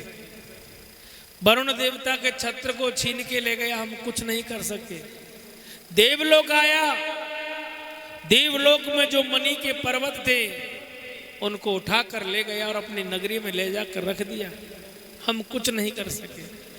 हे दयालु, हे केशव, हे माधव, हमारी मदद करो, हमारी मदद करो।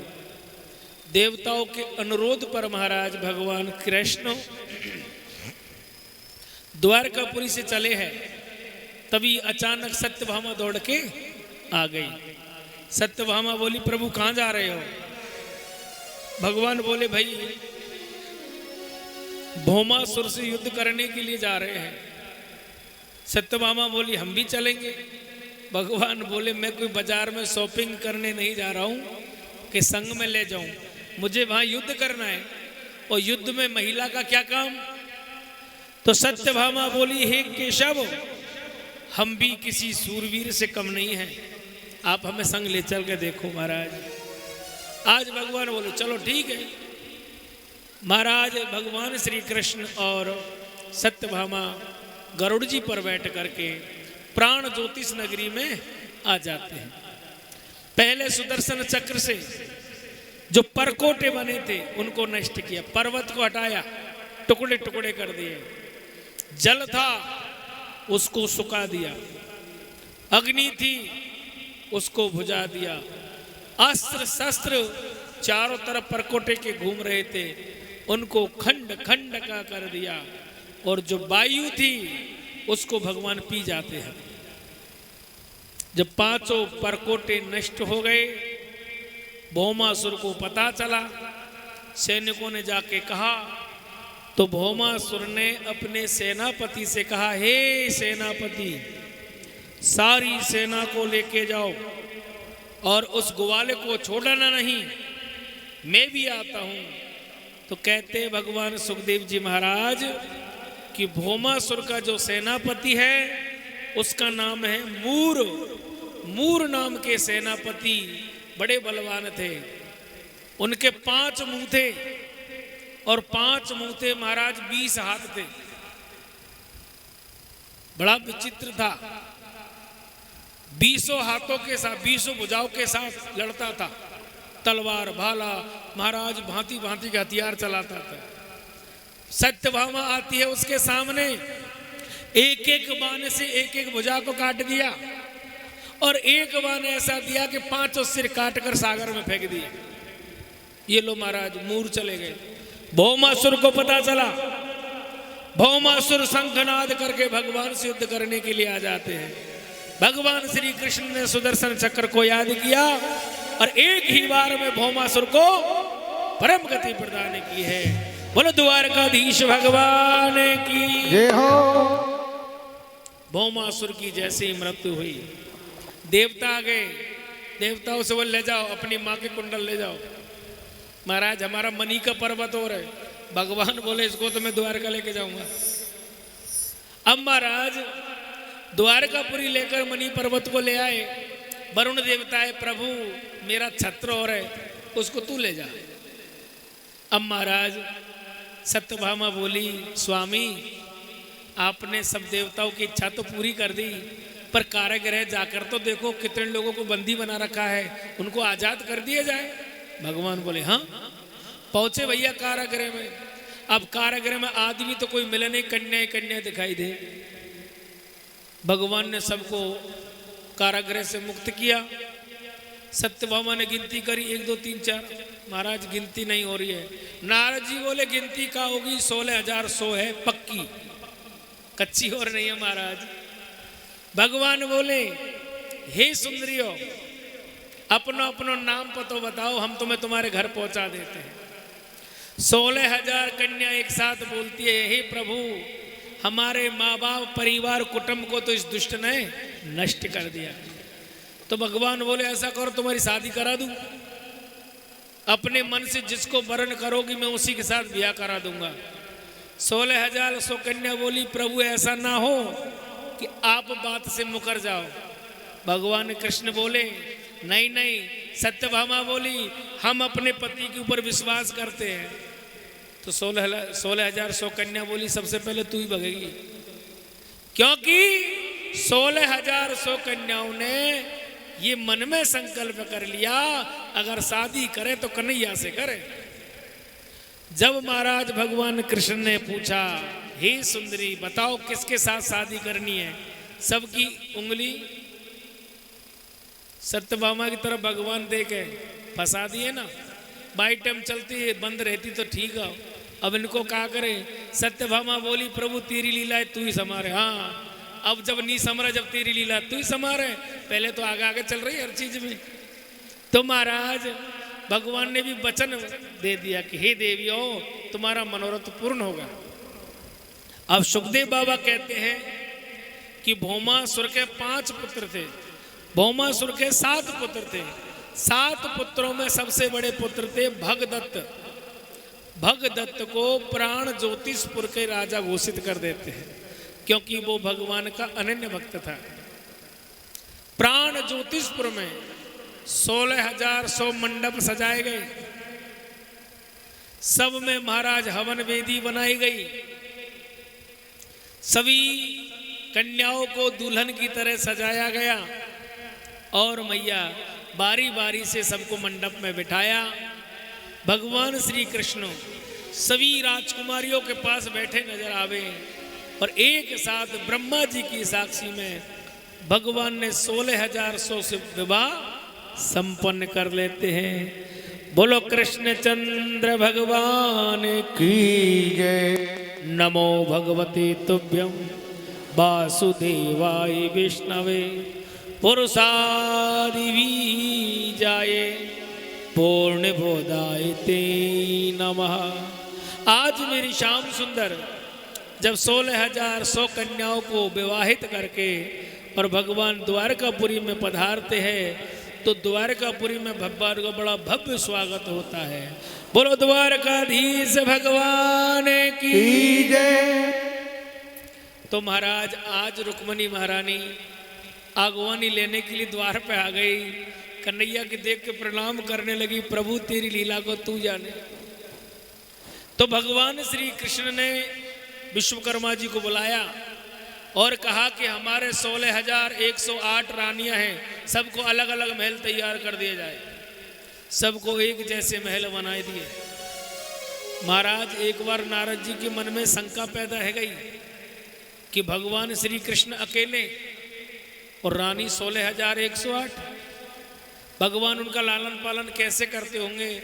तो नारद जी छुप करके आते हैं और एक एक महल को देखते हैं। तो जिस महल में जाए वहाँ में भगवान बैठे पावे, जिसमें जाए वहाँ में भगवान बैठे पावे।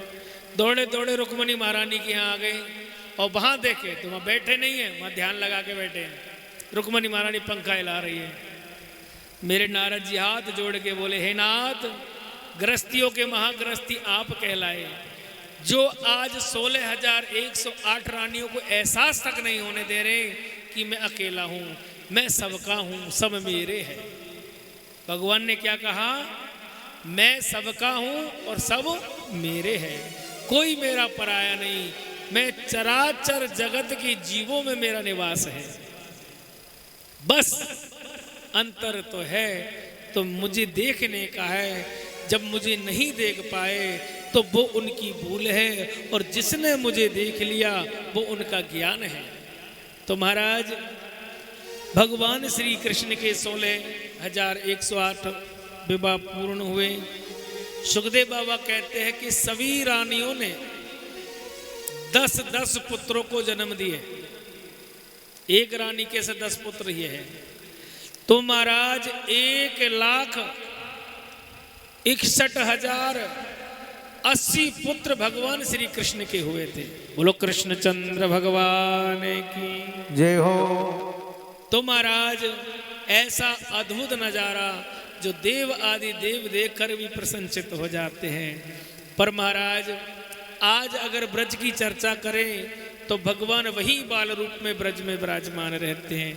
नित्य महाराज मनहार लीला करते रहे। जिस तरह से ब्रज में मनहार लीला होती है वो बड़ी अद्भुत होती है। बरसाने में तो राधा रानी नित्य मनहार लीला का ही गुणगान करती है, क्योंकि एक दिन भगवान राधा रानी को छलने के लिए अपना रूप बदल के आते थे और रूप बदल के आए तो महाराज क्या है, मलिहारी को रूप बनाए लियो और मनहारी को रूप बना करके बरसाने की गली में आवाज लगाते हैं, आय हाय हाय, मनिहारी का रूप बनाया, श्याम चूड़ी बेचने आया। ओ छलिया का भेष बनाया, श्याम चूड़ी बेचने आया। ओ मनिहारी का भेष बनाया, श्याम चूड़ी बेचने आया। ओ मनिहारी का भेष बनाया, श्याम चूड़ी बेचने आया। ओ श्याम चूड़ी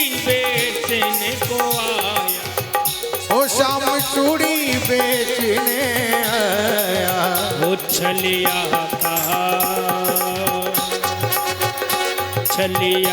का भेष बनाया, श्याम चूड़ी बेचने आया। जय हो।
कहते हैं वो झोली कंधे धरी उसमें चूड़ी भरी, ओ झोली कंधे धरी उसमें चूड़ी भरी, झोली कंधे धरी उसमें चूड़ी भरी, ओ झोली कंधे धरी उसमें चूड़ी भरी। वो गलियों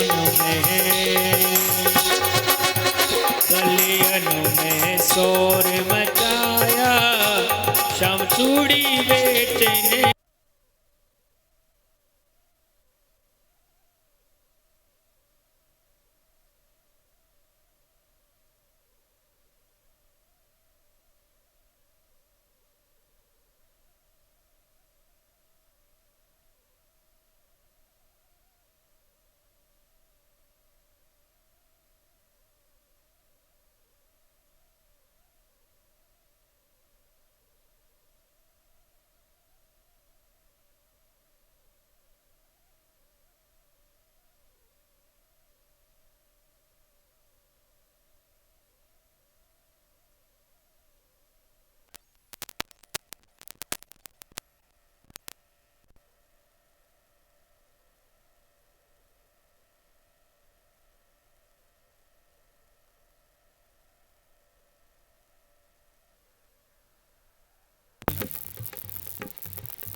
राधा ने सुनी ललिता से कहे, ओ राधा ने सुनी ललिता से कहे, ओ राधा ने सुनी ललिता से कहे, ओ राधा ने सुनी ललिता से कहे।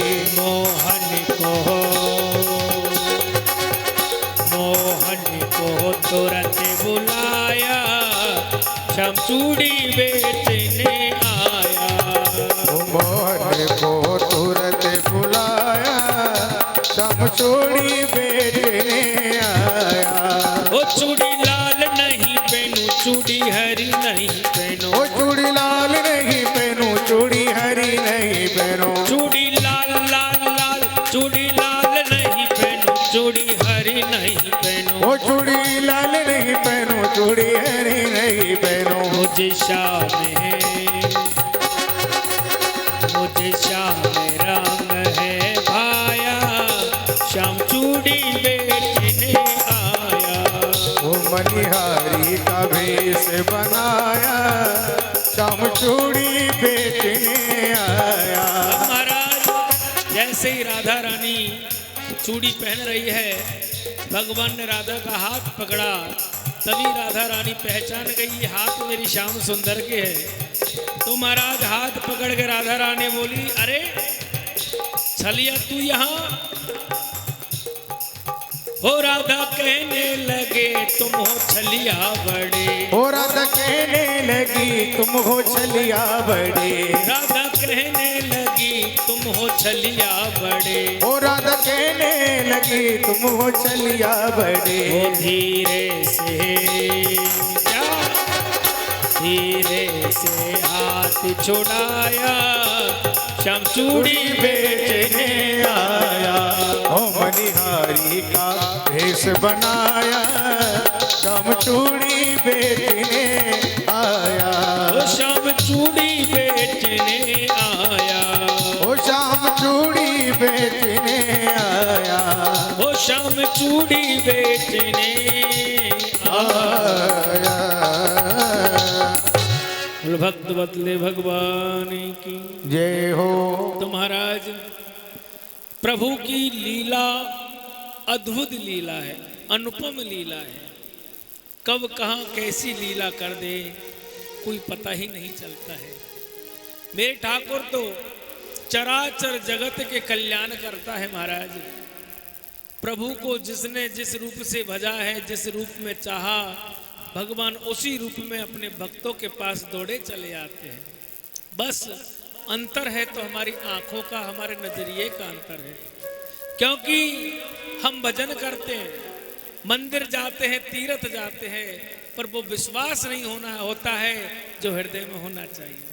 महाराज तीर्थ में जाएंगे, वहां जाकर भी ऐसी जल्दी लगेगी जैसे घर में कोई डकैती पड़ गई हो। चले चलो हैगी यात्रा। महाराज आप घर से निकले भूखे प्यासे, रात में जगे, पैदल चले और द्वार पे जाके राम के एक क्षण भी बड़े विलंब से गुजार रहे हो। कब यहाँ से भाग जाऊं, बस एक ही धक लग जाए, कब भाग जाऊं। फिर गए क्यों भाई? जब एक रात आप शांति से वहां नहीं गुजार सकते तो आप भगवान के कैसे बन सकते हैं? भगवान के तो वो बनते हैं जो जंगलों में पड़े हैं, जिनको खाने का ठिकाना नहीं, पीने का ठिकाना नहीं, बस सारे दिन उसी में डूबे रहते हैं। एक संत थे वृंदावन में, एक संत थे वृंदावन में, थे ब्राह्मण देवता और संत ऐसे थे कि गृहस्थी थे, पर मेरे महाराज बिहारी के नाम से काम करते थे।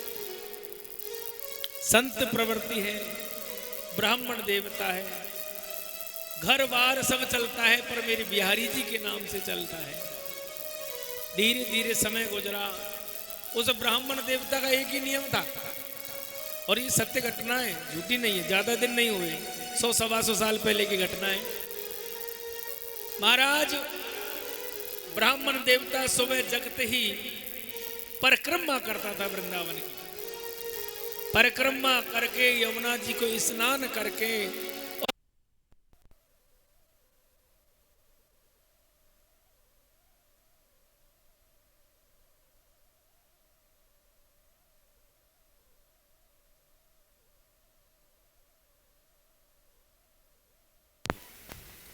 राधे राधे राधे राधे।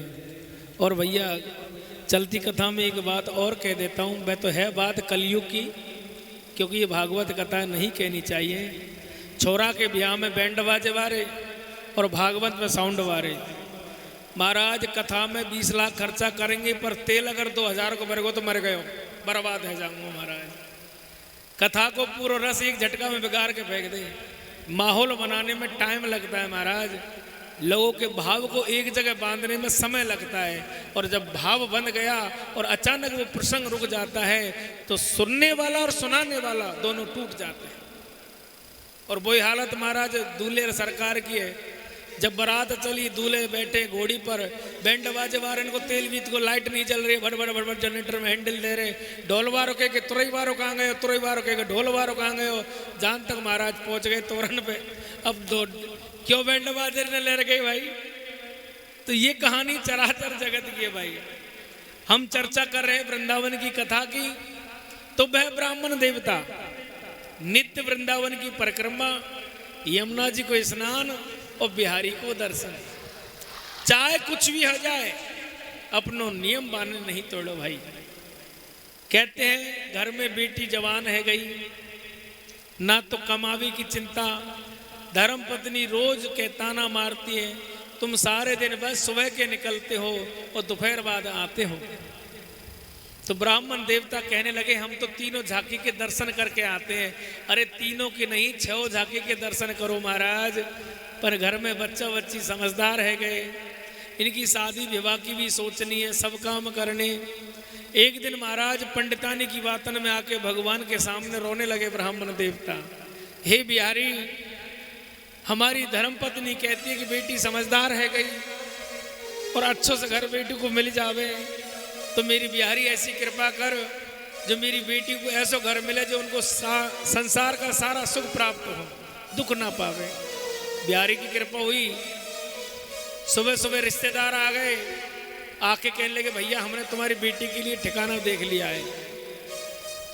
महाराज ब्राह्मण देवता ने बिहारी पर विश्वास करके संबंध को फाइनल कर दिया। अब महाराज होता क्या है, निमंत्रण की तैयारी हो रही है। नौता लिखे तो किसको लिखे, उसने तो पहला निमंत्रण मेरी बिहारी को लिख दिया। शादी भी ऐसी होनी चाहिए जिसमें 1000 आदमी भोजन करें। भोजन भी ऐसा बनना चाहिए कि आज तक किसी के बेटी की ब्याह में भोजन नहीं बनो। जेवर भी ऐसा आना चाहिए दुनिया में कोई के यहाँ ना हो, वे कपड़े भी ऐसे हो जो दुनिया में किसी के पास ना हो। महाराज ब्राह्मण के यहाँ रिश्तेदारन की चिट्ठी आ गई। चिट्ठी को पढ़ पढ़ के ब्राह्मण देवता दिन रात उसी में डूबे रहे, पर उन्होंने कह दिया जो मेरी बिहारी को मंजूर होगा वही होगा। जिस समय महाराज लगन है गई, तेल है गए, मंडप है गए, बारात सचकर जन्मास में आके बैठ गई और घर में नहीं है महाराज नौन की थैली। अब महाराज पंडितानी दिन रात ताना मारती है। पंडित जी सुबह भाग गए घर से और जा बैठे बिहार जी के चरणों में। अब महाराज होता क्या है, ब्राह्मण देवता बिहार जी के चरणों में पड़े हुए हैं।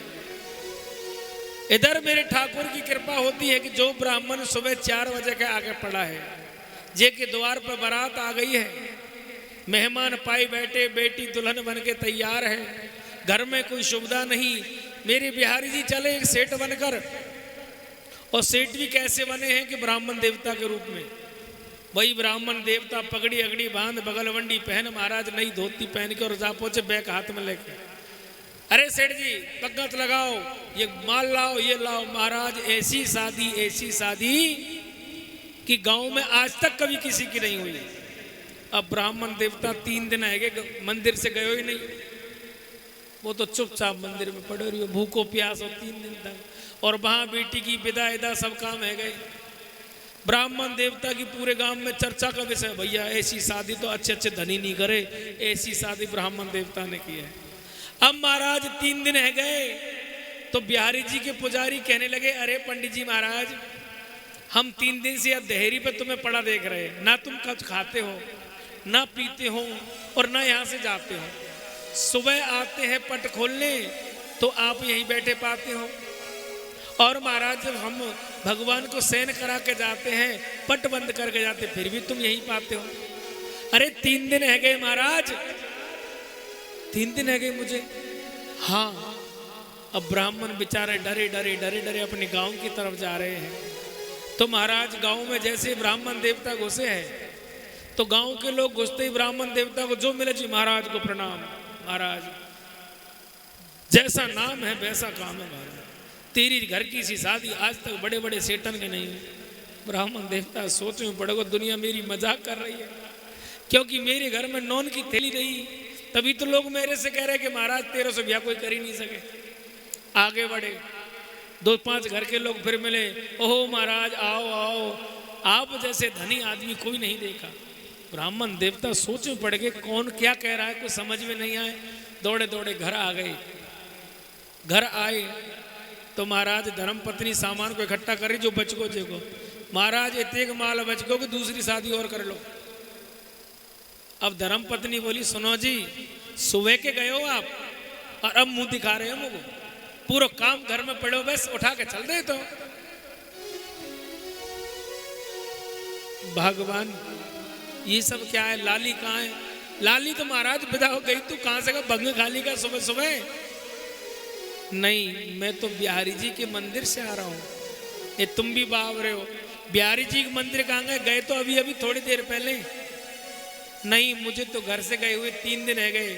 धर्म पत्नी बोली आज तो नीचे ये भांग खा के आए। 3 दिन से ये खुद नहीं सोयो, ना हम सोने दिए। ऐसी शादी कर दे कि मैंने तो जिंदगी में सोची नहीं मेरा पति ऐसा ब्याह करेगा। महाराज ब्राह्मण देवता कोई चीज समझ में नहीं आवे और अंदर गए घर में और अपनी छोटी बेटी से बोले अरे बेटी लाली के ब्याह को एल्बम तो दिखा। जब महाराज लाली के ब्याह को एल्बम देखे तो जन्मासे से महाराज पंडित जी पगड़ी बांध करके बगलवंडी लगाकर बैग काख में दाब कर खड़े हैं पंचों के बीच में। जैसे ही देखा महाराज ब्राह्मण देवता उसी समय आंसुओं में डूब गए और कहने लगे हे बिहारी, मैं तो तेरे द्वार भूखा प्यासा पड़ा रहा, पर आज तूने मेरे घर पे जो भी आया वो भरपेट के खिला दिया। अब मुझे दुनिया की फिक्र नहीं, ना घर की फिक्र है। पत्नी कहती रह गई, सब कुछ छोड़ के महाराज आज भी बिहारी के चौखट पे दास बन के काम करता है। 60 साल से उसकी सेवा निरंतर चल रही है। अब भी सुबह बुहारी वही काटता है, मंदिर में दूसरा नहीं काटता है। अब भी जिंदा है, उम्र करीबरवा की काफी है गई। लोग यही कहते हैं कि ऐसा ही देखा है। ये प्रसंग जो आप सुन रहे हैं ये गीता जी में कल्याण में एक पुस्तक आती है, कल्याण अंक आता है, हर महीना का महीना मिलता है, उसमें इस कथा का जिक्र किया गया था। तो बोलो भक्त वत्सल भगवान की जय हो। जो भगवान पर अटल रहता है, भगवान के लिए समर्पित रहता है, भगवान कभी उसकी नैया को नहीं डूबने देते हैं। ऐसी लीला है मेरे श्याम सरकार की। इसी के साथ कथा थोड़ी देर के लिए यहीं पर विश्राम लेती है। पुनः 2 बजे से कथा में प्रवेश करेंगे।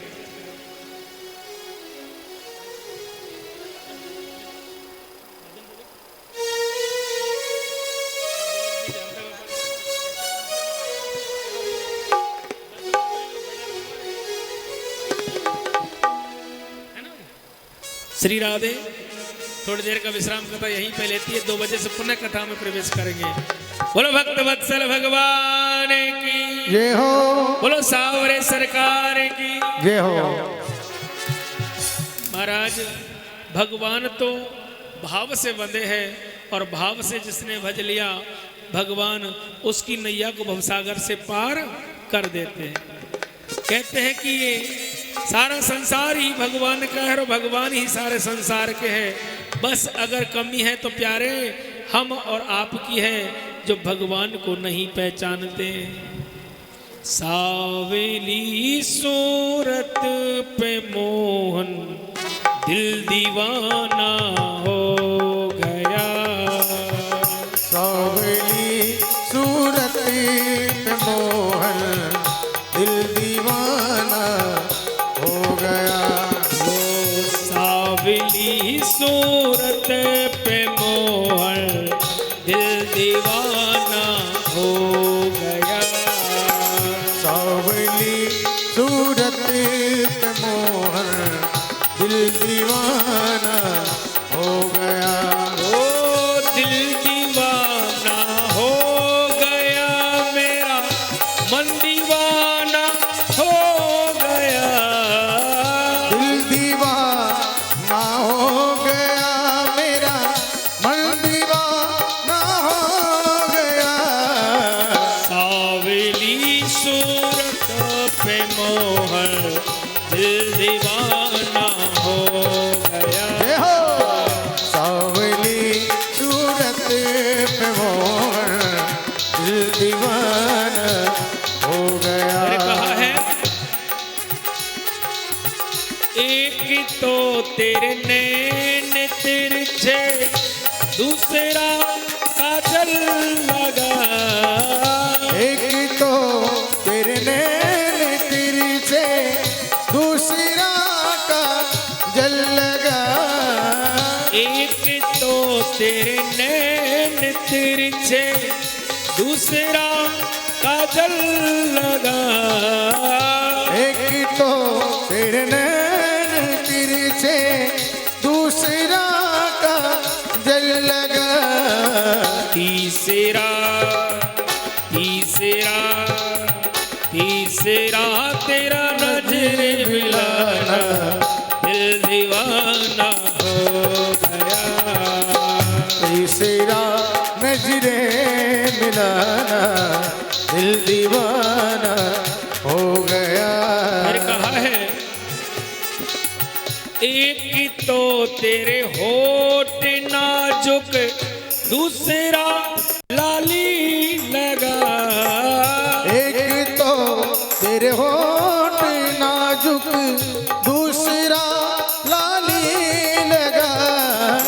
एक तो तेरे होठ नाजुक दूसरा लाली लगा।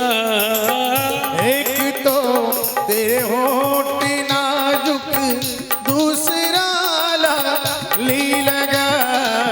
तीसरा जय हो। तीसरा तीसरा तेरा मुस्कुराना दिल दीवाना हो गया। तीसरा तेरा मुस्कुराना दिल दीवाना हो गया। फिर कहा है एक तो तेरे हाथ पतले दूसरा मेहंदी लगा। एक तो तेरे हाथ पतले दूसरा मेहंदी लगी। एक तो तेरे हाथ पतले दूसरा मेहंदी लगी। एक तो तेरे हाथ पतले दूसरा मेहंदी लगी। तीसरा तीसरा तीसरा तेरा मुरली बजाना दीवाना हो गया। तीसरा मुरली बजाना दिल दीवाना हो गया। आखिरी पंक्ति में कहा है एक तो तेरे साथ राधा दूसरी रुक्मणी खड़ी। एक तो तेरे साथ राधा दूसरा रुक्मण खड़ी। एक तो तेरे साथ राधा दूसरी रुक्मणी खड़ी। एक तो तेरे साथ राधा दूसरी रुक्मण खड़ी। तीसरा तीसरा तीसरा मीरा कहना दिल दीवाना हो गया। सावली सूरत पे मोर दिल दीवाना हो गया। दिल दीवाना हो गया। दिल दीवाना हो गया। वो मन दीवाना हो गया। दिल दीवाना हो गया। थोड़ी देर के लिए कथा यहीं पर विश्राम लेती है। पुनः भागवत कथा में